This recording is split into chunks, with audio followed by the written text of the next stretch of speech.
MKS college के YouTube channel में आपका स्वागत है। और अभी हम लोग disaster risk management semester third के लिए आर्ट साइंस कॉमर्स तीनों के लिए है, जो 70 मार्क्स का आपके एग्जामिनेशन सेंटर पे पूछा जाएगा और सभी MCQ टाइप क्वेश्चन पूछे जाएंगे, मल्टी चॉइस क्वेश्चन पूछे जाएंगे और जिसका हम लोग एक एक करके लगभग आज 50-55 क्वेश्चन हम लोग देखने वाले हैं। तो कंटिन्यू आप देखते रहिए और बार बार रिवीजन करिएगा ताकि फिर बेहद ज़्यादा से ज़्यादा अंक आप ला सकें। तो पहला क्वेश्चन है कि प्राकृतिक आपदा के कारण हैं। पहला क्वेश्चन हम लोग लिख रहे हैं कि देख रहे हैं कि प्राकृतिक आपदा के कारण है। तो प्राकृतिक आपदा के क्या क्या कारण हो सकते हैं? तो मानव तो प्राकृतिक आपदा के कारण होंगे नहीं, पशु तो होंगे नहीं। थर्ड है प्रकृति। तो प्राकृतिक आपदा के जो मेन कारण क्या हो सकते हैं? प्रकृति ही हो सकते हैं। तो इस कारण से प्राकृतिक आपदा के जो कारण हैं वो खुद प्रकृति खुद है, क्योंकि प्रकृति के द्वारा ही उत्पन्न होता है। अगला क्वेश्चन है क्वेश्चन नंबर 2 कि प्राकृतिक आपदा न्यूनीकरण दिवस कब मनाया जाता है? डिजास्टर रिडक्शन डे कब मनाया जाता है? तो डिजास्टर रिडक्शन डे जो है वो 13 अक्टूबर को मनाया जाता है। अगला क्वेश्चन है निम्नलिखित में से प्राकृतिक आपदा नहीं है। इनमें से कौन प्राकृतिक आपदा नहीं है? तो सुनामी तो प्राकृतिक आपदा है, बाढ़ भी प्राकृतिक आपदा है, भूकंप भी प्राकृतिक आपदा है। तो इस कारण से हम लोग कह सकते हैं कि आतंकवाद तो मानव द्वारा निर्मित है, मेन मेड है। तो इस कारण से आतंकवाद जो है वो प्राकृतिक आपदा नहीं है। अगला क्वेश्चन है कि बाढ़ है। तो बाढ़ तो प्रकृति के द्वारा आता है, मनुष्य तो बाढ़ लाता नहीं है। इस कारण से प्राकृतिक आपदा क्या है? बाढ़ जो है वो नेचुरल डिजास्टर है, प्राकृतिक आपदा है। अगला क्वेश्चन है बाढ़ में सबसे अधिक ध्यान देना चाहिए। तो बाढ़ में सबसे अधिक क्या ध्यान देना चाहिए कि जैसे जो नदी है, कोई भी आप देखते होंगे यह नदी रहता है, नदी का जो प्रवाह रहता है तो दोनों ओर बांध बांध दिया जाता है। तो यह बांध बांधने से वो नदी सुरक्षित हो जाता है। तो इस कारण से इसका जो सही आंसर होगा नदी के दोनों तटबंधों का निर्माण करना, नदी के दोनों तरफ जो है बांध का या तटबंधों का निर्माण कर देना। इसके कारण से आप बाढ़ जो है नहीं आती है। नेक्स्ट क्वेश्चन है भूकंप मापन यंत्र को कहते हैं। तो भूकंप जो है वो मापने के यंत्र को क्या कहते हैं? तो सिस्मोग्राफ। भूकंप मापने के यंत्र को क्या कहते हैं? सिस्मोग्राफ। नेक्स्ट क्वेश्चन है कि भूकंप मापने की गणितीय इकाई को क्या कहते हैं? तो भूकंप मापने की गणितीय इकाई को कहते हैं रिएक्टर स्केल। Richter scale. अगला क्वेश्चन है भूकंप आपदा है। तो भूकंप जो है कौन सा आपदा है? वायुमंडलीय आपदा नहीं है, जलीय आपदा नहीं है, प्राकृतिक आपदा है। यह कौन सी आपदा है? तो प्राकृतिक आपदा है। अगला है क्वेश्चन कि बिहार में सबसे बड़ा भूकंप किस सन में आया था? तो यह जो है सबसे बड़ा जो भूकंप आया था सन 1934 में आया था। नेक्स्ट क्वेश्चन है क्वेश्चन नंबर 10 कि चक्रवात पर निम्नलिखित में से कौन सा कथन सत्य है? तो पहला है चक्रवात कम वायुमंडलीय दबाव क्षेत्र में आते हैं, यह भी सत्य है। चक्रवातों पर जलवायु और मौसम का अत्यधिक प्रभाव पड़ता है, यह भी सत्य है। चक्रवात आकार में वृत्ताकार, अंडाकार से लेकर के भी आकार का हो सकता है, यह भी सत्य है। तो इस कारण से आंसर होगा डी की उपरोक्त सभी सत्य हैं, all of the above. Next question है भूस्खलन के संबंध में निम्नलिखित में से कौन सा कथन सत्य है? तो भूस्खलन मतलब जो लैंडस्लाइड हो जाना, एक जगह से दूसरे जगह मिट्टी का खिसक जाना। तो यह किस किस कारण से हो सकता है? तो पहला है भारी वर्षा से भूस्खलन होता है, भारी बारिश होने के कारण से भी भूस्खलन होता है, यह भी सत्य है। अगला है भूकंप आने से भी भूस्खलन हो सकता है, यह भी सत्य है। ज्वालामुखी जो फटने से भी भूस्खलन होता है, यह भी सत्य है। यह तीनों सत्य है। इस कारण से आंसर होगा उपरोक्त सभी, ऑल ऑफ द एबव। भूस्खलन का प्रकार नहीं है। नेक्स्ट क्वेश्चन है, भूस्खलन का प्रकार नहीं है। क्या क्या प्रकार नहीं है? गिरना प्रकार नहीं है, लटकना प्रकार नहीं है, चटकना जो है यह प्रकार है। भूस्ख मैं क्वेश्चन इसको दोबारा बोलता हूं, भूस्खलन का प्रकार नहीं है। तो यह जो गिरना तो प्रकार है, लटकना प्रकार है, फिसलना प्रकार है, मगर चटकना जो है भूस्खलन का प्रकार नहीं है। अगला है, आंधी आने के कुछ समय पूर्व कैसा मौसम होता है? अब लोग देखते होंगे आंधी आने से पहले कैसा मौसम हो जाता है। तो मौसम गुमसुम हो जाता है, एकदम हवा बिल्कुल भी बंद हो जाती है, या कभी कभी मंद वायु, स्लो स्लो वायु चलती रहती है। अगला है, बादल का जो है लाल या भूरा हो जाता है। तो उपरोक्त सभी है, तो ऑल ऑफ द एबव है। नेक्स्ट क्वेश्चन है, हिमस्खलन निम्नलिखित में से किस आपदा का प्रकार है? तो हिमस्खलन जो है स्थलीय प्रकार है। हिमस्खलन स्थलीय प्रकार है, वायुमंडलीय नहीं है, जलीय नहीं है, जैविक नहीं है। हिमस्खलन के कारण है, टेरेन भी कारण है हिमस्खलन के, जलवायु भी कारण है, भूकंप भी कारण है। तो टेरेन क्या होता है? टेरेन का मतलब है कि एक जमीन का एक टुकड़ा जो खिसक करके एक अलग बन गया है, जमीन का टुकड़ा, यह कहलाता है टेरेन। जलवायु परिवर्तन के कारण हो सकता है और भूकंप के कारण भी हो सकता है, इस कारण से उपरोक्त सभी है। तो आंसर होगा डी, उपरोक्त सभी। मानक से कम बारिश होने पर सूखा की गंभीर स्थिति होती है। तो अगर 30% से कम अगर बारिश होती है, जितनी बारिश होनी चाहिए उसमें 30% से कम अगर बारिश होती है, तो यह माना जाता है कि सूखा हो गया है। तो यह मानक से कम बारिश हुई है, सूखा की स्थिति आ जाती है। नेक्स्ट क्वेश्चन है, सूखा पड़ने के कारण है। सूखा पड़ने के क्या कारण है? सूखा पड़ने के कारण है, वन की कटाई हो रही है, वन विनाश हो रहा है, प्रदूषण हो रहा है, तो प्राकृतिक असंतुलन हो रहा है। तो इस कारण से उपरोक्त सभी है इसके सूखा पड़ने के कारण। ओलावृष्टि में ओला का स्वरूप होता है। ओलावृष्टि मतलब जब आप देखते होंगे कि बारिश में पत्थर गिरना स्टार्ट हो जाता है, तो उसको कहते हैं ओलावृष्टि। तो ओला कैसा रहता है? गैस रहता है, या लिक्विड द्रव्य रहता है, या ठोस रहता है? इस कारण से इसको हम लोग बोल सकते हैं या ठोस रहता है। अगला क्वेश्चन है, ओला प्रायः गिरता है कब? ओला कब गिरता है? जब धूप रहती है तब गिरता है? तो बिल्कुल नहीं।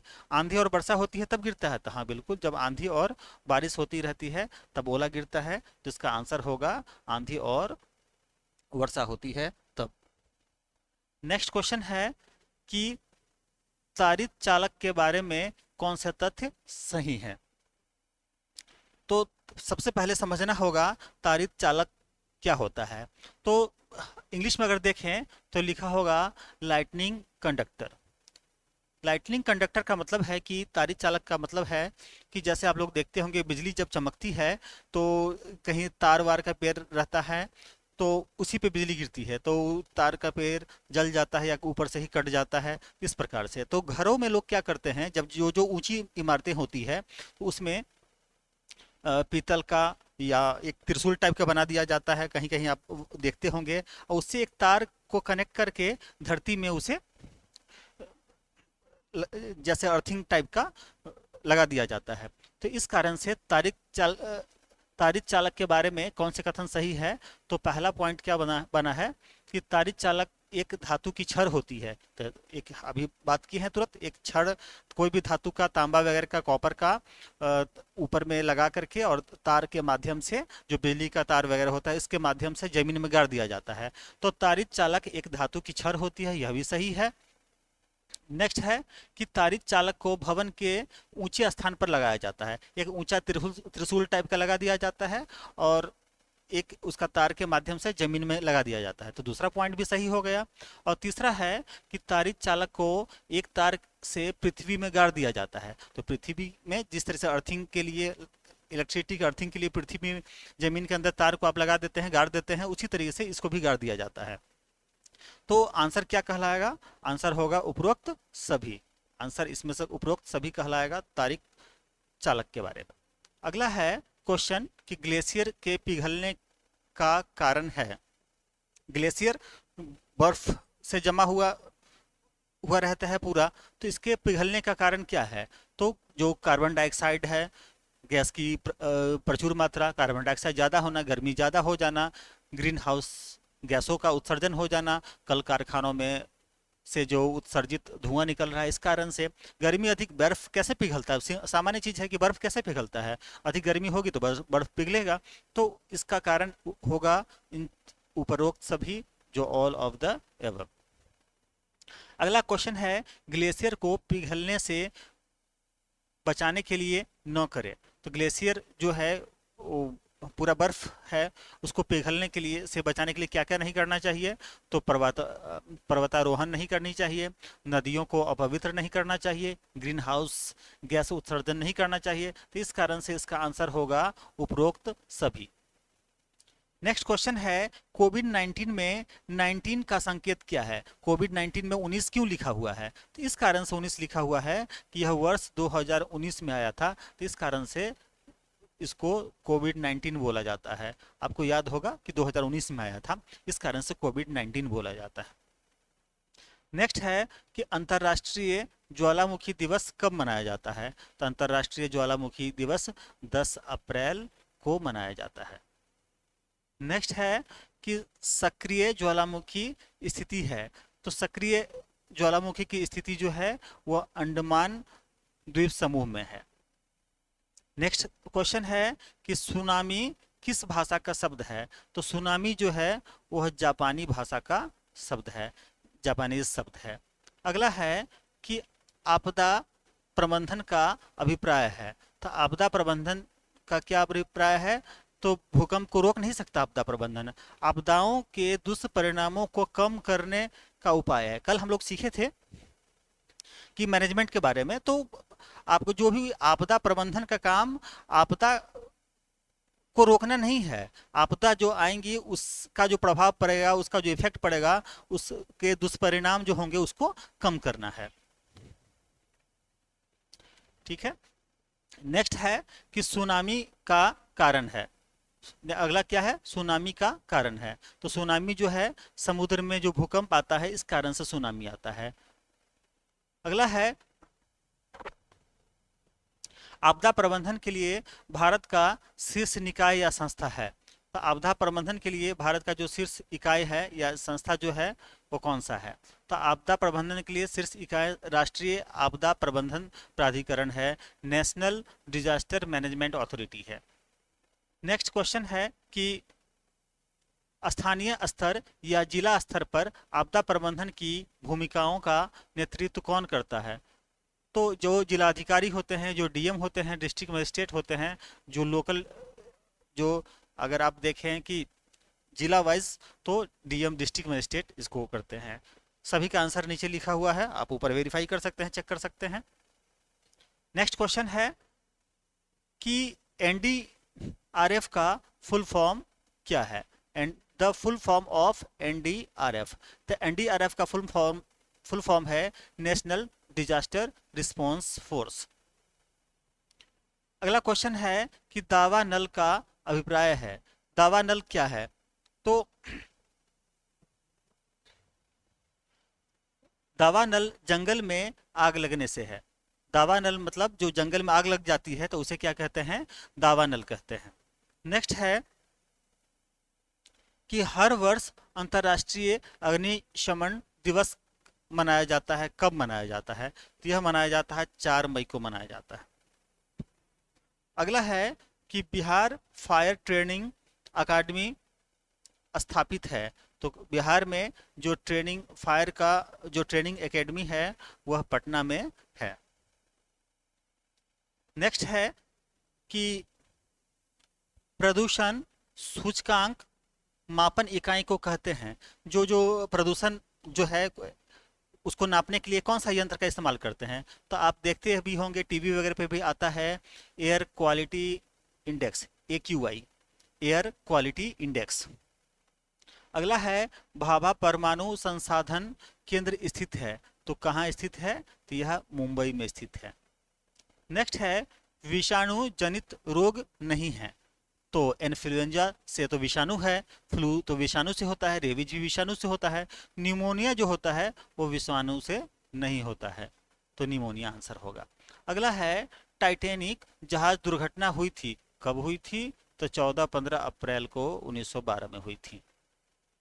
नेक्स्ट है रेल संरक्षा आयोग का मुख्यालय है, कहाँ पर है? तो यह इसका मुख्यालय लखनऊ में है। नेक्स्ट है सड़क पर लगे मील के पत्थरों के ऊपर पीला रंग किसका प्रतीक है? जो सड़क के ऊपर में आप देखते होंगे कि पीला कलर से कलर कर दिया जाता है, तो इस किसका चिन्ह है, किसका प्रतीक है? तो आप समझ जाएंगे कि पीला अगर दिखे आपको तो समझ जाएंगे राष्ट्रीय राजमार्ग है, एनएच है, नेशनल हाईवे है। अगला है केंद्रीय भवन अनुसंधान संस्थान है, कहाँ पर है? तो यह रुड़की में है। नेक्स्ट है बिहार राज्य पुल निर्माण निगम का मुख्यालय है, कहाँ पर है? तो यह पटना में है। अगला है वाटरलू है। नेक्स्ट है वाटरलू है, तो वाटरलू जो है पानी की धारा है, स्ट्रीम ऑफ वाटर है। नेक्स्ट है द्वितीय विश्व युद्ध में सम्मिलित नहीं था, कौन नहीं सम्मिलित था? तो इटली जो है द्वितीय विश्व युद्ध में शामिल नहीं था। अगला है आतंकवादी और विध्वंसकारी कार्यकलाप निवारण अधिनियम टाडा जिसे कहते हैं पारित हुआ था, कब पारित हुआ था? तो 1982 में पारित हुआ था। कि टाडा का फुल फॉर्म होता है terrorist and disruptive activities prevention, ठीक है, एक्टिविटीज मतलब प्रिवेंशन इसको करना है। अगला है साब्रियल बनाना है। नेक्स्ट है, ये गलती है हिंदी में लिखा हुआ, इंग्लिश में सही है कि अल सबरी बनाम क्या है? तो अल सबरी बनाम जो है एक आतंकवादी संगठन है। अल सबरी बनाम जो है एक आतंकवादी संगठन है। नेक्स्ट क्वेश्चन है कि रासायनिक आपदा से दुष्प्रभावित होते हैं, तो कौन आपदा से दुष्प्रभावित होते हैं? तो मानव भी दुष्प्रभावित होते हैं, पशु भी दुष्प्रभावित होते हैं, पर्यावरण भी दुष्प्रभावित होते हैं, तो इस कारण से आंसर होगा उपरोक्त सभी। नेक्स्ट क्वेश्चन है प्रति वर्ष रासायनिक आपदा निवारण दिवस मनाया जाता है, कब मनाया जाता है? तो यह मनाया जाता है 4 दिसंबर को मनाया जाता है। नेक्स्ट क्वेश्चन है कि आपदा प्रबंधन अधिनियम लागू हुआ, कब लागू हुआ? बहुत इंपॉर्टेंट क्वेश्चन है कि 2005 में लागू हुआ था। विस्फोट अधिनियम लागू हुआ, कब लागू हुआ था? विस्फोट अधिनियम 1984 में लागू हुआ था। भोपाल त्रासदी तिथि है, तो यह है भोपाल त्रासदी गैस लीकेज हो गया था जिस कारण से काफी सारे लोग मारे गए थे, तो इस कारण से भोपाल त्रासदी तिथि है 2 से 3 दिसंबर। अगला क्वेश्चन है दंगा में न्यूनतम आदमी संलग्न होना चाहिए। कोई भी दंगा होता है तो सीधा ऐसा नहीं माना जाएगा, दंगा नहीं माना जाएगा, जब तक उसमें कम से कम 2 आदमी हो तभी वह दंगा माना जाएगा, नहीं तो फिर वो दंगा नहीं माना जाएगा। अगला है कि दंगा आपदा की रोकथाम व निवारण के लिए भारतीय दंड संहिता में धाराएं हैं, तो दो धारा है, एक 59 एक 159 160, इस कारण से बोल सकते हैं कि ए और बी दोनों धाराएं हैं। अगला है बलवा आपदा के लिए न्यूनतम कितने व्यक्ति हो तो बलवा कहा जाएगा, ठीक है, तो बलवा के लिए कम से कम क्या होना चाहिए? 5 व्यक्ति होना चाहिए। बलवा को हम लोग कह सकते हैं क्या कि बलवा हम लोग कह सकते हैं कि जैसे कोई झगड़ा होता है या कलह हो जाता है या हंगामा हो जाता है, तो उसमें कम से कम आपको 5 व्यक्तियों का होना जरूरी है, तभी वह बलवा कहलाएगा, अफरे कहलाएगा, ठीक है। नेक्स्ट है फुकुशिमा परमाणु आपदा कब हुई थी? तो फुकुशिमा जो जापान में हुई थी वह मार्च 2011 में हुई थी, मार्च 11 में, और इसका डेट भी है 11 मार्च। कब हुई थी? मार्च में भी तो हुई थी, और डेट भी इसका लिखा हुआ है 11 मार्च, 11 मार्च को हुई थी, ठीक है। चलिए थैंक यू, इस क्वेश्चन का बार बार रिवीजन करिए और फिर नेक्स्ट वीडियो में नेक्स्ट MCQ टाइप क्वेश्चन दिए जाएंगे। चलिए ओके, थैंक यू।